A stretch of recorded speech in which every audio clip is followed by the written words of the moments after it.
एकादशी व्रत का सबसे पहला नियम है कि आप जिस दिन व्रत करो उसके एक दिन पहले भक्ति का संचार इस हृदय में करो।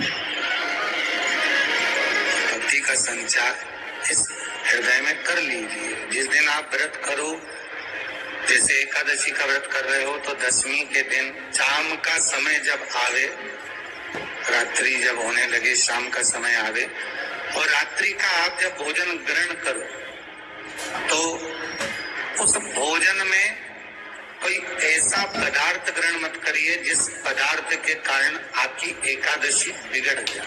एकादशी का दूसरा नियम बहुत ध्यान से सुनिएगा। जिस दिन आपकी एकादशी का व्रत हो उस दिन प्रयास करिएगा कि अपने हाथ से किसी भी वृक्ष की कोई पत्ती टूटे ना। अपने हाथ से किसी भी वृक्ष की, पौधे की, किसी भी वृक्ष की पत्ती अपने हाथ से ना टूटे। बहुत ध्यान दीजिएगा महाराज। एकादशी का ये दूसरा नियम है कि अपने हाथ से किसी पौधे की, किसी वृक्ष की, किसी डाली की कोई पत्ती ना टूटे, इसका प्रयास करिए। यहाँ पर तीसरे नंबर का जो, चौथे नंबर का जो उपाय बताया है, उपवास करने का जो नियम बताया, उसमें वर्णन किया। एकादशी के दिन अगर आपका व्रत है तो आप भूलवश भी डब्बे में रखी हुई रोटी गाय को ना देते हुए कुछ थोड़ा सा फलहार, कोई केला, कोई सेब, जो आप खाते हो, अंगूर, पपीता, जो आप ग्रहण कर रहे हो, उसका थोड़ा सा भाग आप गाय को प्रदान करो। आप गाय को दीजिए। रोटी ही दी है, डब्बे में से निकाल के ले गई, गाय आई है, रोटी देना देव मना नहीं। बाकी के दिन आप आपके बेटे से तो रोटी दिया बेटा जा, और आप अपने हाथों से, आपका व्रत है तो आप फलहार आप कर रहे हो तो फलहार का विधान गौ माता को दीजिए। पांचवा वर्णन किया चतुर्थ भाव में, बन सके जितना एकादशी के दिन भगवान का ओम नमो भगवते वासुदेवाय का जाप करें या अपने गुरु मंत्र का स्मरण करें, चाहे जो मंत्र आपके हृदय में समाहित हो। श्री शिवाय नमस्तुभ्यम, ओम नमः शिवाय, राम कृष्ण शिव, जो मन पड़े उसका भजन करें, पर दिल से करें। जितनी देर करते बने उतना देर।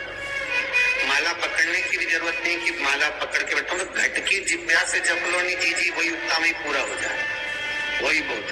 पांचवा नियम कहा, जिस दिन आपका व्रत रहे किसी निंदक से बात ना करें। निंदक जानते हो, भाई दूज के दिन, दिवाली की जो भाई दूज होती है ना, होली दिवाली की जो दूज होती है, उनमें ऐसा गोबर का भाई दूज बनाते हैं और पास में चुगलखोर भी बना है, और चुगलखोर के ऊपर सब भाटा दर्द है, पत्थर।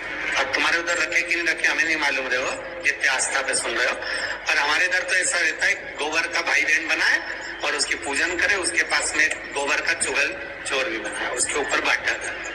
कथा वर्णन कर रही है, निंदक से बात ना करे। मान लो किसी ने आकर आपको निंदा कर भी दी तो तुरंत सूर्य नारायण भगवान का दर्शन करें और 3 बार उनका दर्शन कर कर नेत्र बंद करें, तब जाकर वो निंदा जो अंदर गई है, अंदर पवित्रता प्रदान करेगी, तब जाकर एकादशी का व्रत लगेगा। पहले तो प्रयास करो, अगर जो निंदा करने आता है ना तो उसको उस दिन एकादशी वाले दिन दरवाजे पे लिख दो, जीव की हत्या ना करे। अगला नियम है, अपने द्वारा जीव की हत्या ना हो, प्रयास करना, किसी को कष्ट ना हो। 18 नियम में से एक नियम और, प्रयास करिएगा एकादशी जब भी करें तो द्वादशी से जुड़ी हुई करें, दशमी से जुड़ी हुई एकादशी कम करें। जो वैष्णवों की एकादशी कौन सी होती है? जो एकादशी द्वादशी से जुड़ी हो, दशमी से नहीं।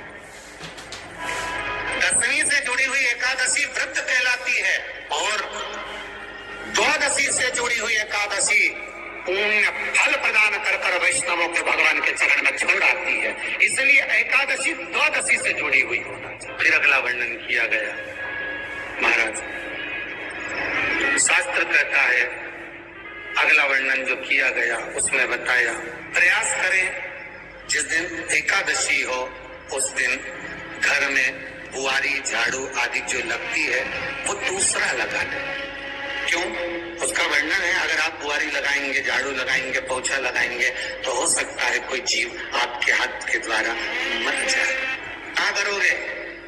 सारे व्रतों में केवल एक व्रत ऐसा होता है एकादशी का जिसका उद्यापन पहली एकादशी पर भी कर सकते हो। सारे उद्यापन में केवल एक उद्यापन ऐसा होता है, सारे व्रतों में एक व्रत का उद्यापन ऐसा होता है, वो है एकादशी का। ये जरूरी नहीं कि 26 पूरी होगी तभी तुम करोगे, या तो पहली में कर लो या फिर 26 पूरी हो तब कर। पर उद्यापन, अब तुमको ऐसा लगे कि हाँ मैं अभी तो जीऊंगी हो, अभी तुम्हारा बाल भी धोला नहीं हुआ, तुमको ऐसा लगे तो अभी तुम्हें तो बढ़िया, तो पहली पर करने से क्या फल मिलेगा?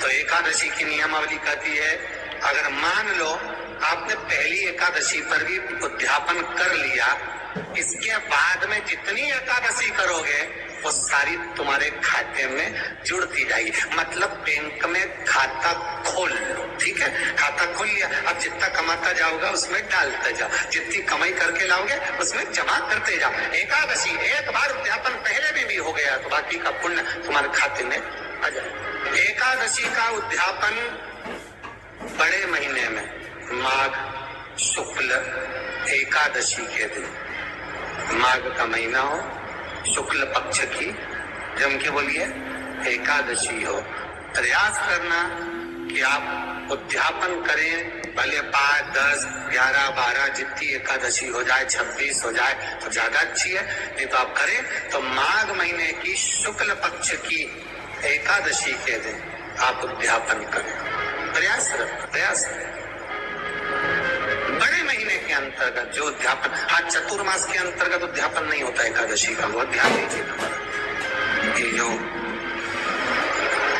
सावन भादो कुंवर कार्तिक जो 4 महीना होते हैं भगवान के शयन करने के, इसके अंतर्गत एकादशी का उद्यापन नहीं होता, और इसके अंतर्गत उद्यापन करना भी नहीं चाहिए एकादशी। एकादशी का उद्यापन माघ महीने की शुक्ल पक्ष की एकादशी के दिन आप बहुत प्रेम से आनंद के साथ करिए महाराज। परंतु एकादशी के उद्यापन में सबसे ज्यादा अगर कुछ जरूरी होता है तो 24 तरह का नैवेद्य जरूरी होता है। कितने तरह का? 24 तरह का नैवेद्य। अब आप कहोगे गुरुजी उद्यापन कर रहे हैं एकादशी का तो उसमें तो फलहार का हमें नैवेद्य बनाना चाहिए, तो फिर ये पुराण के अंतर्गत स्कंद पुराण में ये चीज लिखी है कि एकादशी का जब उद्यापन करते हैं तो 24 तरह का नैवेद्य बनाकर सिद्ध करते हैं। 24 तरह का नैवेद्य जान रखना, तो हलवा बना, पूड़ी बना लो, सब्जी बना लो, पकौड़ा बना लो, भजिया बना लो, ऐसे 24 तरह का नैवेद्य अलग अलग चाहिए। तो लोग क्या करते हैं, खोपरा पाक बनवा लेते हैं 1-2 किलो और 24 जगह रख देते हैं। 24 तरह का नैवेद्य रखा जाता है।